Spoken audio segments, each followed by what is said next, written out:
We're always told that a good leader is someone who listens to everyone, that every voice in the room matters, and that everyone deserves equal time. But if you want to scale your leadership and move from leading one team to leading multiple teams in a department, then you've got to stop listening to everyone. Yeah, you heard me right. If you try to please every voice and treat every comment as equal, then you're not leading. You're being pulled in multiple different directions. In fact, one of the most important skills you will ever learn is knowing when to shut out the noise, so you can actually hear the signal. I want to take you back to a conversation I had in August 2022 with Wilfred Fu, the CEO of Cycle Carriage. This is the third segment of that interview.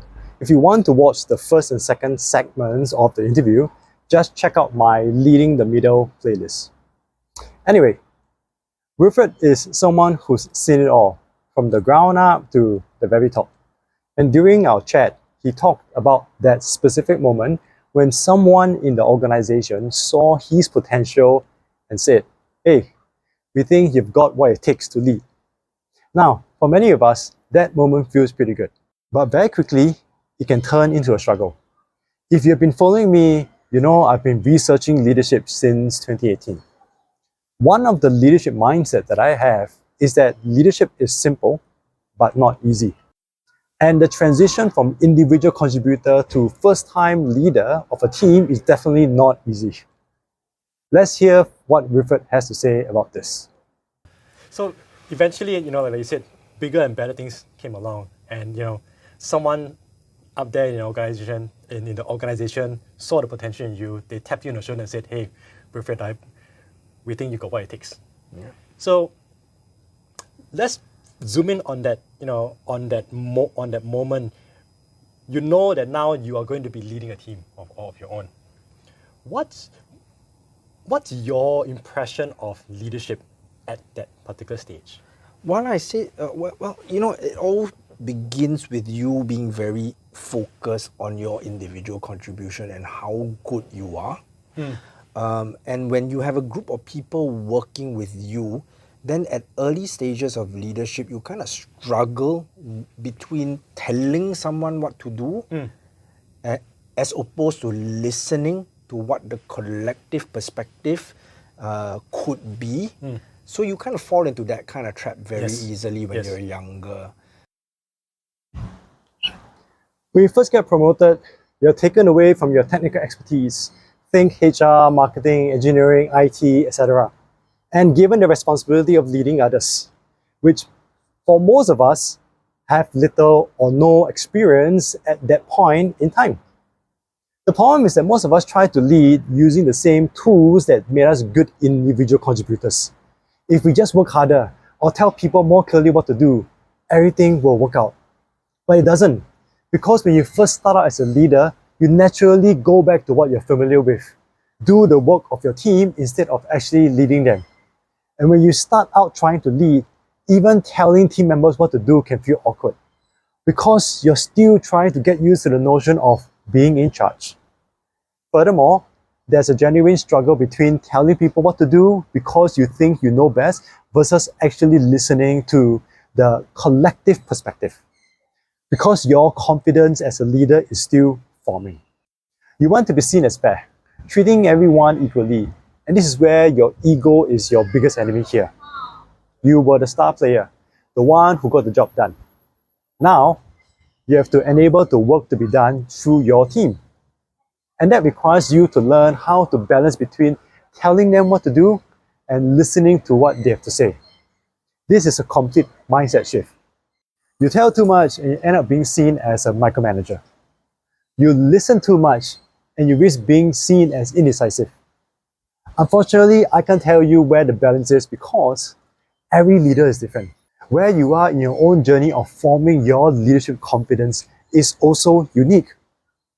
What I can say is this: you have to sense what's going on in your team. If you feel that the progress momentum of the work isn't moving along as smoothly as you think the team can achieve, then you have to ask questions and listen to what's going on. Then tell via giving instructions or direction where needed. The key is getting the balance right between telling so people know where to go and what to do, and listening to their inputs so they feel part of the team. But then as you go along, you start to realize that, hey, everybody has a point of view. Yeah. Some people speak for the sake of speaking, Yes. and you should very quickly learn to disregard Yeah. what's noise. But there are others which share a different perspective that you never even considered, just because that person comes from a different background, Yeah. a different gender or race or, Yes. or community or country. And therein they lend a certain perspective that you never had, simply because you were born in a situation and you only knew your situation. So in essence, you don't know what you don't know. Yeah. And you should listen a little bit more Yes. to learn. Yeah. This is interesting. Some people speak just for the sake of speaking. If you work long enough, you know there are all sorts of people in the workplace. In an ideal world, people would speak out when they have something insightful to share. Unfortunately, this understanding has been simplified to a point where some think that speaking to raise a point, any point with the weakest connection to the topic at hand, is enough to be perceived as leadership material. Effective leaders are able to see through the kind of gimmick. That means that as a leader, you have to learn to disregard noise, but still keep a listening ear out for different perspectives. For example, you are at a team meeting where the agenda was made ahead of time. You have asked everyone to review the agenda and to come into the meeting with ideas. Then, those who have reviewed the agenda and have thought through of it will offer perspectives that are much more deeper than the ones who haven't. That's perspective worth listening. The ones who haven't will commonly blurb something out in order to sound intelligent. That's noise. Of course, you still acknowledge all inputs from the team, but pay more attention to those who offer perspectives. Why is this important? Because your time and energy as a leader is the most precious resource, and it's limited. If you spend all your energy treating noise as insights or perspectives, you will never have the mental space to find the real gems. You'll be so busy trying to make everyone feel heard that it slows down your decision making. Also, don't fall into the trap of only listening to people who have similar backgrounds like you, or those that you like, or those who don't threaten your ego. The perspectives are the areas that you don't know and need to know in order to resolve potential issues before they occur. Sometimes, the best perspectives come from employees who don't need to be led by you and who are more than capable of leading themselves. Now, before we continue, if you enjoy Leadership Explained simply like this, do consider liking and subscribing to the channel. It tells YouTube that this content is worth sharing with others. Do you hit the like button? Thank you very much. Yeah. So how do you, I mean, you brought up a very good point, which is that there's often this, when you are a new leader, there's often this struggle between having this impression that, oh, you should be telling people what to do because that's what leadership is, versus what real leadership is, which is listening to the perspectives and insights that other people have. So how did you get that balance right? I mean, initially, we agree there's that struggle, and then you come to a point whereby, hey, I need to listen more. What happened? Did certain things happen along the way that allow you to finally realize, I need to find a balance? Yeah, in the early parts of my corporate life and leadership journey, I always went back to my dad for some advice. And he would always tell me stories or give me an analogy. Yeah. So I'll share that analogy. Yes. Now, okay. As an individual contributor in an organization, you are trying to master a tool belt. A tool belt meaning perhaps the problem right in front of you could be the job is to put a screw into the wall. Okay? And then you start deciding which tool should I use. If you start seeing the world as every problem is a nail, then the only solution you have is a hammer. Yeah. And if you try to use a hammer and try and put a screw through the wall, you will damage the wall, Yes. your hammer, and your hand. Yes. All right? But if you learn that, oh, that's a nail, I'll use a hammer for a nail, but for a screw, I should be using a screwdriver. Yeah. And the question then is, do you use a Phillips screwdriver, a flat tip screwdriver? What kind of screwdriver? There are moments in our conversation where I think Wilfred's dad is the real hero here. Wilfred shared a brilliant analogy from his dad about the leadership tool belt. He said that if you see every problem as a nail, then the only tool you'll use is a hammer. And if you try to use a hammer on a screw, you're going to damage the wall, the hammer, and your own hand. When you're early in your leadership journey, there are many aspects of leadership you have to learn and master. We know that people are different, and that means you have to employ a variety of leadership styles to motivate them. You might be an action taker, a fixer, a driver, a listener, etc. And you end up unknowingly applying that one leadership style to every leadership situation. The lesson here is that you need a diverse tool belt, a range of leadership skill sets and mindsets to lead people well. You need to decipher, is this something that needs a hammer? Or is this a delicate situation that needs a screwdriver? If you don't adopt this flexibility, then you're going to create a lot of collateral damage to your team. What that means is damage to your team's culture, your leadership reputation, and even your own mental health and energy.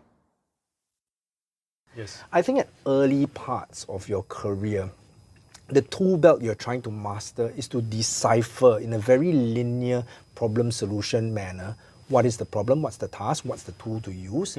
And in early parts of leadership, when you're working with many individual contributors, you're having this kind of linear conversations. Hey Daniel, that's a screw. You shouldn't be, could you be using another tool besides the hammer? Yes. And you say, oh yeah, I could break the wall, so maybe I should use the screwdriver instead. Yes. So those linear questions and conversations that you're asking of your individual contributing teams are what surrounds the beginning parts of leadership when you're managing yourself and a team. While Wilfred continues with the tool belt analogy, what he's explained to us is how a team leader goes about interacting with his team of individual contributors. He's giving us a glimpse into the mindset of a typical individual contributor. You see, if you're watching this, you might already be in a leadership position where you lead others. But just think for a moment. Let's go back to the time when you were your typical individual contributor. What's your mindset back then? Maybe it was head down, get the job done. Something similar to that. You see, many individual contributors stay within their job scope, and that makes them good at what they do. But this can lead to a situation where they don't know what they don't know because they aren't paid to do and think beyond their job scope. And so when Wilfred talks about how your early leadership is about linear conversations, he's pointing out that much of your conversation as a team leader is about getting that team member to think more broadly on the different ways of how to do their work within their job scope. As a team leader managing individual contributors, you get more performance from your team when they get better at their jobs. The bulk of the team leader to individual contributor conversations is centered around that. But as you progress, you start to realize that you're not managing individual contributors anymore. You're managing people who are managing individual contributors. Yes. And so it becomes a little bit different, right? The kind of tools that you need to have are no longer about talking to people about hammers and screwdrivers. Yeah. You're starting to talk about resource allocation. And every organization has limited resources of time, people, money, So you need to be very quick to decipher whether that team's going to be able to make it. Do you have the right composition in the team? If not, then what tool in the tool belt are you supposed to start to learn to master? And at that stage, that tool's going to be more akin to the knife. Yes. Whether you start removing people who are more suitable to performing a different role, bringing in new people, and what kind of knife do you use? A surgeon's scalpel, a blunt parang, or what? Depends on the situation and what signals you're trying to send to the organization. So back to the analogy. The analogy is the tool belt.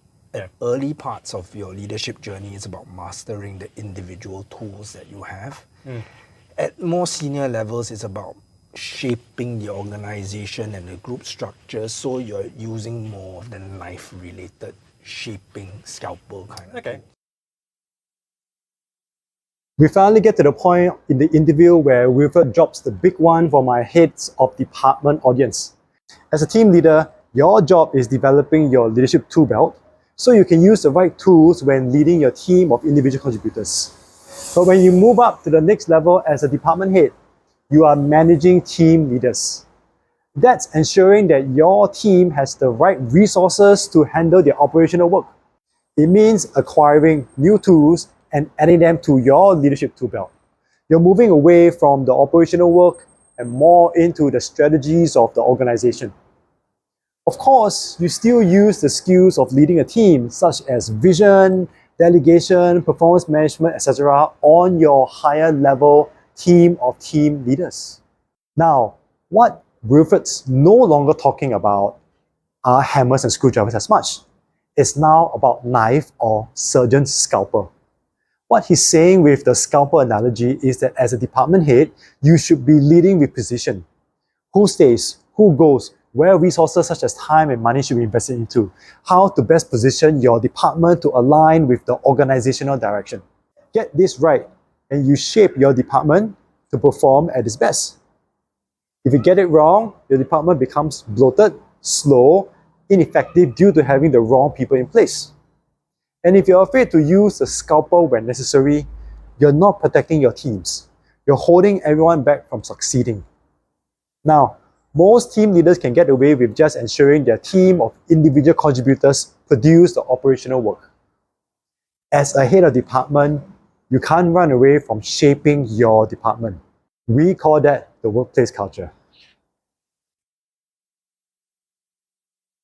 We've looked at the journey from being promoted to lead a team using a leadership tool belt, to being a surgeon using a scalpel, meaning a more precise way of leading and shaping a department.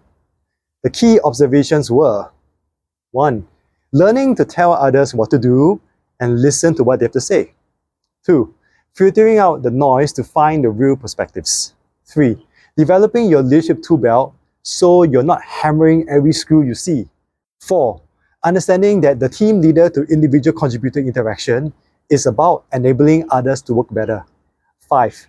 The shift for heads of department is to move from managing tasks to shaping future department structures using more precise leadership.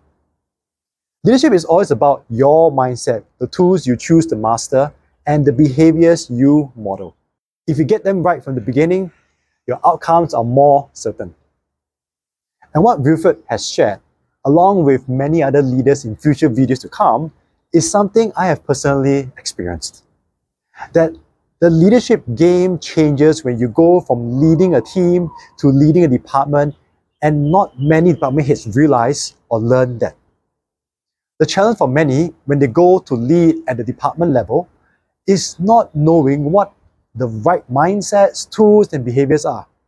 That's because in the first place, there's not much content that specifically points out what those are. And then many department heads wonder why their department isn't shaping out the way they thought it would be.